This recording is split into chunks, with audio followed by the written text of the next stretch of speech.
on est toujours un petit peu gêné par la colère de Jésus. Comment est-ce que le Fils de Dieu a pu se laisser prendre par une telle colère? Comment est-ce qu'il n'a pas pu se contenir? Quand on regarde bien le texte de l'Évangile, non seulement Jésus est en colère, mais c'est une colère extrêmement profonde. On nous dit ce détail que Jésus s'est fait un fouet avec des cordes.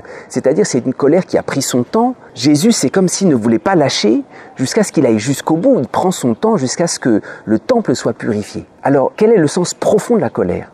La colère est très différente de la haine. La haine est un péché. La colère n'est pas toujours un péché. Il peut y avoir des saintes colères, exactement comme cette colère de Jésus.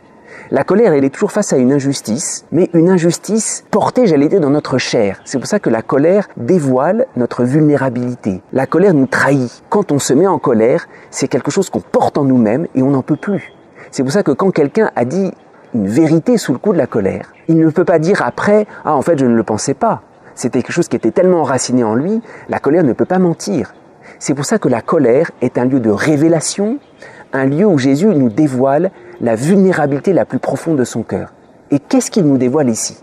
Ce qui le met en colère, c'est pas seulement que la majesté du Père n'a pas été respectée, c'est que les hommes ont établi une relation de commerce avec le Père. Et ça le blesse. Le Père veut tellement entretenir avec toi un lien de miséricorde. C'est vrai que le Père te corrige, mais le Père veut te chercher, te montrer combien il veut se donner gratuitement à toi. C'est tout le sens de l'adoration.